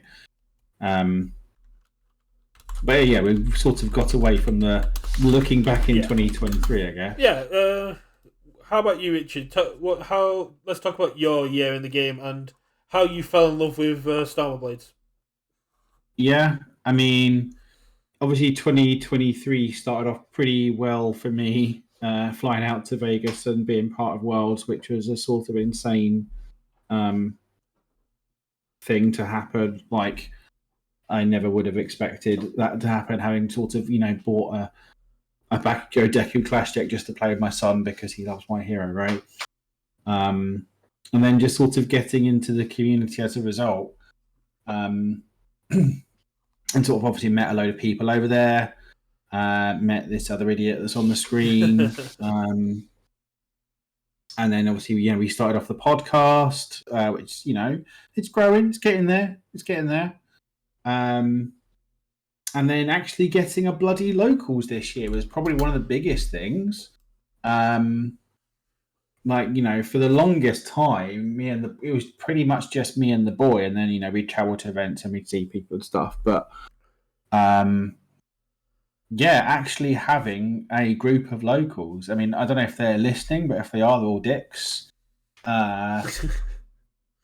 No, they're all great guys, and it's actually growing. Like we're not by leaps and bounds, but we've had a couple of other people join recently, so it's sort of onwards and upwards, and hopefully the move away from MHA to more standard, people are still happy with it, and the guys still enjoy it because I still want to keep playing the game. That's. Zane in chat is the owner of my local store. He's the biggest dick of them all of them. It's actually really nice to have an actual locals. Hopefully 20 more of the same 2024. I mean, I guess just sort of looking back as almost like a review of UVS games as well, to an extent. Like the sets we've had this year. From a card perspective, I think they've been on an upwards slope in terms of like the design and everything in the sets. There's been a couple of little outliers that have been maybe awkward, looking at European 100% Smash. But in terms of like the design and the cohesiveness of the sets and actually sort of building these kits, these characters, making characters interesting, like you look at every single set, certainly from like set 5, set 6, and a little bit so much, but certainly set 5 and set 6, like those characters have always, the sets come out and then all of the events have just been those characters because they're so interesting, so fun, and powerful enough to boot. and yeah, just hopefully they can continue this upwards movement. That right, Zane CMT isn't Zane as in Australian chap. Oh, okay. That's Gary. Oh. But yeah, so I think UVS games have made a lot of huge improvements in the game, and I think Tim Keith put it well. Is they need to stop stepping on rakes, right? They've made a huge amount of strides forward in terms of like communication, in terms of like organized play, in terms of their products, in terms of the company. And it's just like these little things they keep, and sometimes they're bigger things that unfortunately get stuck in people's craws and cause drama, and they just sort of need to avoid those little things. And I think it's only onwards and upwards from here, really. But yeah, for me, like I say, it's just Worlds was a huge. Obviously, I did shit, but it was a lot of fun. It was a great experience to go over there, and then. Obviously didn't manage to run it back like some other Luxacs, but still had a lot of fun. And yeah, Storm of Blades has probably been my card of the year. I love that card so much. It's so much fun. I love spinning roulette wheels. Yeah. And yeah, just got to meet lots of people over the course of the year. Go to cool events. It's what the game's about, isn't it? Exactly. You got to go to regionals. You had a lot of fun. You went to Nats. Came very close to making it into the top cuts. Unfortunately, you just came across some very strong players in the winners. Well, I got granted. It happens. Yeah, happens to the best of us. My year kind of went the opposite in terms of locals as yours, because I went into the year traveling down to Southampton, like a 2-hour drive about once, twice a month, and then during the provisional championships, for like the second part, the store closed down, which sucks. We still haven't got our promos from that. I have a bubble girl out there somewhere that I rightfully earned. Hasn't shown up. I am very annoyed at that. I paid good money for that bubble girl, but despite that, I kept playing online. I've been talking about doing UKVersus since I think January, and then at one point Richard went, either shut up or do it. I don't think it would have been that rude, honestly. That sounds nothing like me. Yeah. Went to May regionals, playing Mina 1. Nobody just played Luxac, got made into top 16, got Shigaraki freed. Went to Worlds in January. Managed to go 4-1 with Dabby 1 on day 1. No, everyone expects me to play Dabby 1, but I think Michael Nelson put it the best. He was my round 1 opponent who beat me.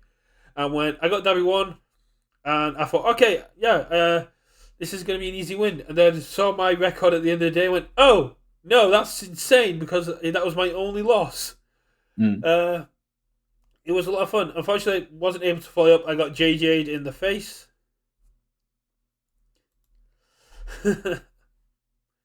Yeah, everyone's just watching William clean up. Then after Mina 1, I went away and was like, I need to grow my playstyle.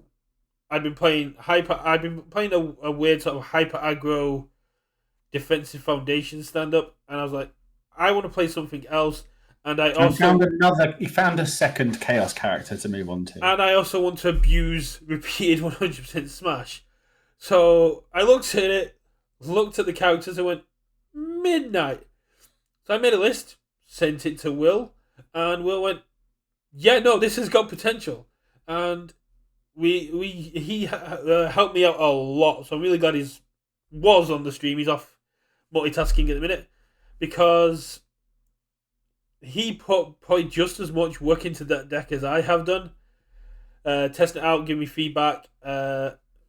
Levi still insists that Midnight is the best use of 100% Smash he's seen so far, which to me is amazing. Got 17th with it at August Hourly. Went away, realised that I saw Garrett Brett's and other people's lists and saw that they were playing a lot more controlly, a lot more defensively. Took inspiration from them and went into Nats with a completely different list. And as when Jacob put, what was your best moment in UKVersus 2023? It was Andrew Holder calling me the Overhaul Slayer and actually paying me a compliment as I went into top 4 of Nationals with this deck. I'd put a lot of hard work in, and that wasn't a meme, it was something that I had a lot of confidence going in with. And I mean, like, just to sort of interject very briefly, obviously, we chatted quite a lot leading up to Nats, and you didn't have a clue what to play, and I said I think Midnight's probably very well positioned, because that was one of the options you put on the table, and I said, look, you've got a lot of practice with this, and I think, because obviously you used to play it back in the day as in your Dabby sideboard, so I think it's a character I think it's very well positioned. I think just keep working on it, and I think it'll be good. And if Garrett Brett turns up with it to an event, it probably got something going on with it, right? Yeah. And obviously you did and nailed it. And I think, you probably had one of the best decks in the room at Nationals in terms of how it was positioned in that format. Yeah, it was one of those ones that I looked at Overhaul, I looked at Jero, and I was still worried about Mirio, but yeah, nothing to can't escape me, barrier shield. I just saw all these control aspects, and I think even though I qualified for Nationals for the Worlds, my biggest takeaways from Nationals was I came up with a deck by myself and with help, but primarily building it by myself that was very similar to what Mike Hardiman came up with, and that I got a compliment from Garrett Brett saying that I'd done well and I'd learned control, which was really high. That was high praise, getting that message. But yeah, I definitely couldn't have got there without your support, Richard, and without William having the initial confidence in Midnight to actually get there. I mean, you just send me lists and then I find the one card in it I don't like and tell you to cut it down, usually. But yeah, so yeah, like say, 2023 has been a great year. It's all been, I'd say the vast majority has been positive, and we just continue that into 2024. There's no point holding back onto the negatives. Mistakes happen, things go wrong. This is a new year. Let's move forward. I really hope William can get to the HLC. I've got a miraculous secret starter deck for him, so I really want to get there. I mean, if not Tam's going, I'll give it. I've got 8. So I'll make sure you get one. Yeah, I'll get it from one of the boys. I'll get them to send it to me or something. But no, I'm yeah. Sorry, I had to dip for there for a second. I just had a couple things I needed to do. No worries. It's you're giving us your time, so if you've got things you need to do, you do them, buddy. Exactly. I think I'm done. Any last thoughts or anything you say before people go wait 15 minutes for the bounce to drop? I have nothing at all that I can think of that I'm saying. Other than hello, there's a cat here with me now. Oh, there was one very important question that we did forget to ask that was asked in the Discord. In your opinion, William, what are Shigaraki 3's worst matchups or weaknesses? Or would you not want to give that information away? No, I don't mind talking about it. So yeah,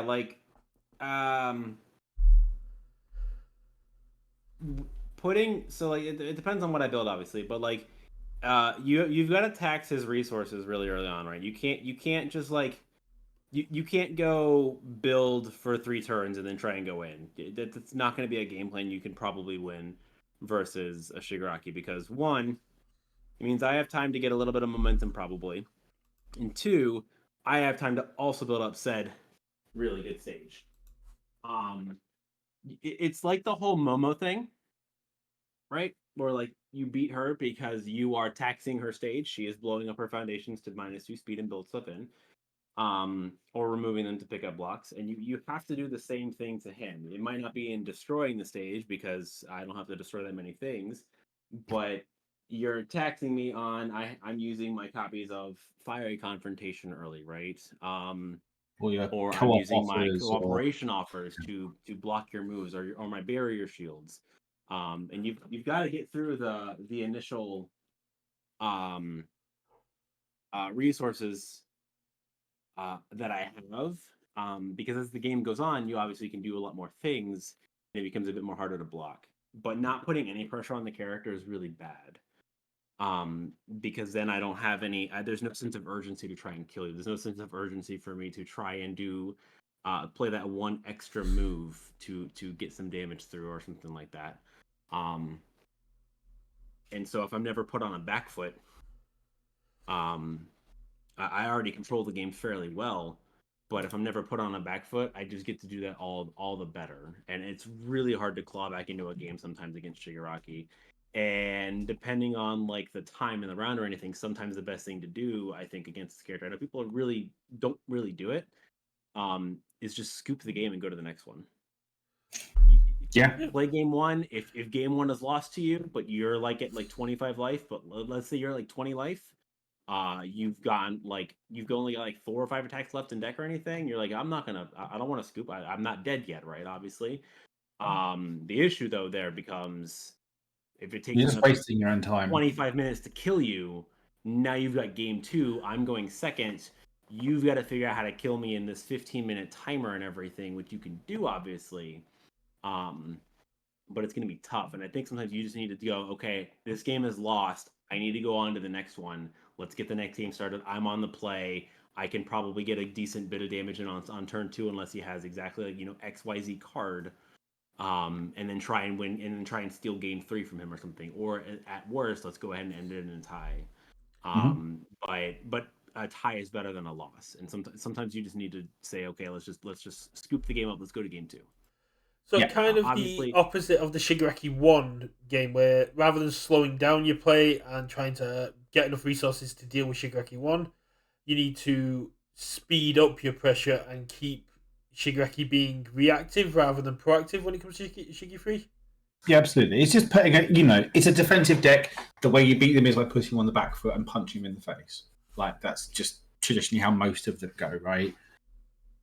That's exactly what like the Gamer Toga deck did to like the Momos, right? Mhm. When Gamer Toga first came out as well, it was the same exact thing. It's the same thing you do with Eraserhead. He keeps having to pitch all these cards for these erases and everything. But you do it early on when he doesn't have a whole lot of a stage and all that. Eventually, you'll get through. Eventually, he'll blow up his mediators to -3 speed to block the move, but now he's down foundations, and so you just have to keep up a decent pressure. And obviously, there's still like a balance of putting up enough pressure versus going in too hard, because then you get turns where I get to just swing back and everything, even if I don't have like a strength or my once per game active.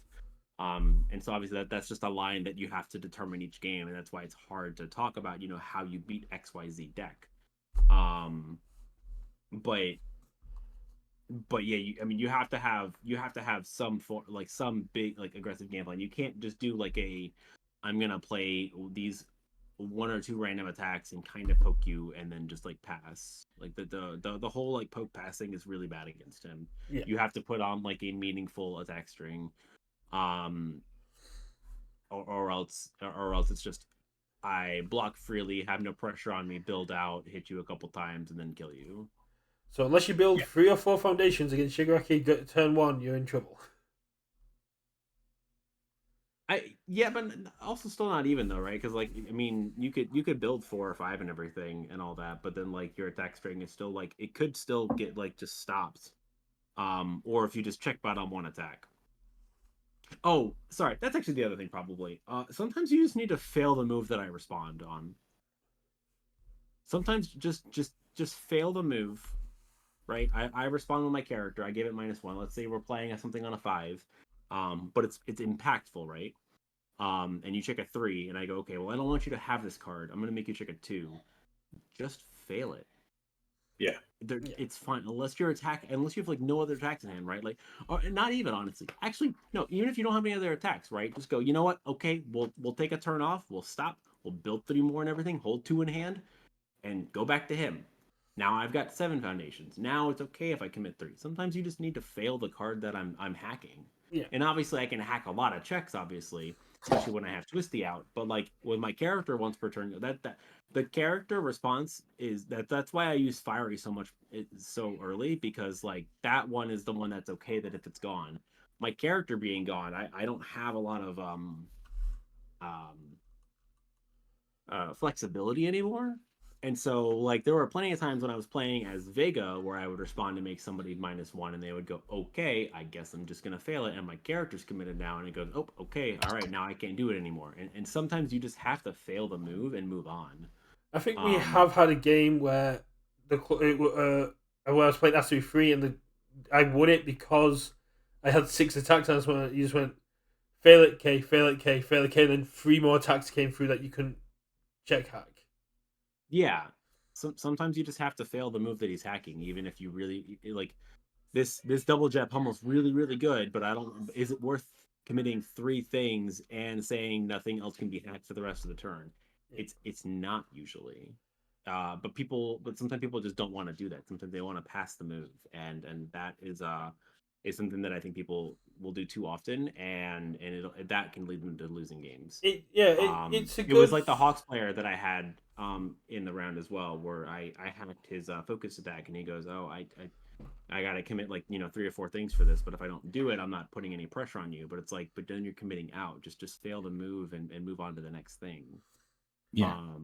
I get the big aggression plan and everything, and if I don't draw well, then I'm gonna kill you. But like, you can't go so hard in and everything. Just you get to keep up more foundations, and I can't do it anymore to you for the rest of the turn. And the freedom of going, okay, my opponent can't respond to me anymore, is very liberating. Thank you. That's the word I'm looking for. Yeah, liberating. It's very liberating when you go, my turn can't be hacked anymore. I'm okay. I can play how I need to and plan accordingly. Whereas normally then it goes, okay, well, if I check here, then he might respond, and then we're in another tough situation. So just fail the move, right? Sometimes you just have to fail it. Yeah, it's a great point in resource management and finding the point of diminishing return on an attack. It's a case of, is this attack going to do enough to your board, or is it even going to hit to the point where I want to commit 3 or 4 foundations? Exactly. It's just a case of like getting those. Sorry, go on. No, I was just gonna kind of go off that. That's the other worst part, is you're committing all these resources, and then it just gets blocked anyway. Yeah. And so you committed these 3 resources for nothing. Unless you're gonna play another move afterwards, but you've already committed 3 things to play this one move. So like you have maybe 2 foundations left on 2 progressive difficulty. I guess you could just check a 5, right? But like even checking a 5, you maybe do 6 or 7 damage. I'm at 12, but you have your character and 1 foundation up. Now you have to you're playing hopefully you're playing something on a 3 with a 0 diff. But if you have a bunch of 1s and you check back on all those 1s, then you're building 1 more thing that turn, and then then what does your turn 3 look like? Then you only have 5 foundations in play. And momentum, and I have like 8 or 9 in play, but with like 4 in hand at the same time. And it's that gets to the point of where you're going to the, am I gonna win this game? Like how do I steal this game back from the Shigaraki player, or do I need to do the whole thing I said earlier where you're conceding and going to game 2? I mean, if you want a great example of this, there is a video on our YouTube of me again taking on Will with Asui and Shigaraki, and I just straight up took 27 damage between 3 tongue whips because I had to commit to block everything else, and then these 3 tongue whips came down and hit me for exact lethal. Yeah, I think it comes down to getting those micro decisions correct. so they don't, so they snowball in your favor rather than Shigaraki's, right? And it's always tough to know. It's like, should I commit so they don't draw a card? Should I commit so I don't get the card draw off while seizing? Should I commit to pass this check? And it's just making sure you're getting all of those right so that the game is still in your favor rather than letting Shigaraki then dictate to you. Yeah, and that's what this character makes you make a lot of very, very, very small decisions that can either add up to be in your favor, or they can snowball and they can make you lose the game. Yeah. And it's very hard to make those decisions correctly every single time. It's just difficult. Yeah. It's difficult for me to make the decision every single time properly as well. And that's as the player who's played the deck, right? The person who maybe hasn't played against it a whole bunch, or anything. It's amplified so much for them at that point, and so it's very difficult. But yes, sometimes it is just failing the check to play the attack, or sometimes it is just knowing on the turn of like my turn 2, right? You play, or I go first, then you go, and I go again, and sometimes it is just I checked a 3 on this. Let me commit 2 to not let him draw a card because he's trying to fish for more cards to be able to build out. And denying the card draw sometimes can be the move rather than blocking the attack. Because if I get to draw 2 cards right during the turn, but you didn't take anything, that's fine. I just now get to play out these 5 foundations and then go into your turn where I've still got 3 in hand. But now we've gotten to this like snowball-y effect of now I'm really far ahead on board. How are you going to push through this? Fair enough. Okay, guys, we have an exclusive. Ooh. Ban list set up. There are no changes to Spotlight. Or standard. Or standard. But Retro has lost Twisting Azure Inferno. Finally. Has lost Shikoki Gehosen? Shoki Gehosen. Yeah. Yep. And Caden's Blindfold. Yeah, that's a good one to get to. That's a one that they needed to get rid of. There were infinite loops with Caden's Blindfold and Retro, so that's a good one to finally just go ahead and get rid of. And apparently it combos with Tasty Riff. Yeah. It comboed with other stuff as well beforehand and everything, but yeah, it's destroy, add 1 powerful attack from your card pool to your hand, so you just keep bouncing it. Yeah, you keep building Caden's Blindfold in, and you keep destroying it to add Tasty Riff back to your hand, and you just do it infinitely. So as long as you get 2 Tasty Riffs, you're fine, yeah. No, you don't need 2 Tasty Riffs. This is a form. So you need 1 Tasty Riff and 6 counters. You build it. You just keep building it and bouncing it back to your hand. So as long as you can consistently check a 4, it was an infinite. That's good. And that's going to make Squire very upset because his Pixie Bob, his Ragdoll Azure list, he absolutely loved it. So yeah, I mean, Twisting was doing degenerate stuff in Retro and probably should have gone a while ago. So, not that I know too much about the format. All I know is Twisting's been a problem for a while. Basically, Squire's deck was Ragdoll, 4 Twisting Infernos, and then 56 actions that all sculpted and kicked themselves from the card pool. So you played the Twisting. You used Ragdoll to go get the Twisting Azure on turn 1, knowing you were going to pass the check, so they weren't going to be able to block it once it got some speed. You played Twisting Azure, and then you just started spamming actions that drew cards or gave speed. Yep. But yeah, we don't need to go too much into these. We're not a retro podcast. I mean, it's a UVS, and that it is part of UVS.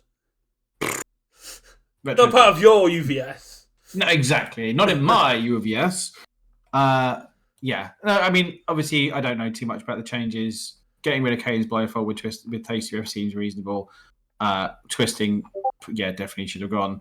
And I don't know what Shoki. So Shoki Gehosen plays with a character named Zolt, and Zolt can take momentum from the top of his take cards from the top of his deck from multiple. Yeah. And so because you can attack on turn 1, you play Shoki Gehosen on a 3, you pass it, you put 2 cards into your card pool with multiple 2, you discard both of them for +3/+3. So now this is a 7 damage move. Mhm. And then if it's not blocked, they burn for 3. So it's a free 10 damage normally on turn 1, on my turn 1 that you just can't do anything with. And it just Yeah. made non-games. You could just like draw into like 3 of those and kill somebody before they even have a chance to do anything. So that's why. Yeah. It's Yeah, a no, reasonable yeah, ban. that's a fair hit. But I like this because it shows that even when they're not looking at Spotlight and Standard, Retro is still in the back of the mind. They are still taking into account what's going to be coming, even though it's not a premier event. But I think we've had the bans, and we have kept Will a lot longer than he probably expected to be here. This has been one of our longer episodes. I do apologise, Will. No, you're okay. Katie just needed me to turn the air on and everything. It's been so cold here recently that we've had the heat on, and It's it's just been absolutely freezing here. But So yeah, thank you obviously very much to Will for joining us. Thanks everyone in chat for watching. Obviously, if you're watching on YouTube, thank you very much for watching on our channel. Press all do the likey, subscribey things. We'll be back on Friday for Spike and Faye versus Vash and Nick. Yeah. And then hopefully we'll be back this Sunday, depending on what's going on with Robin and MegaCon.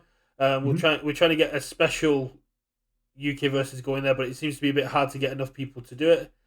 And we're gonna try and get a HLC draft, but no promises. Yeah, I know we're Will's working down for on that that. one in the background. Yeah. And the only other thing is a very little small, completely irrelevant to universes.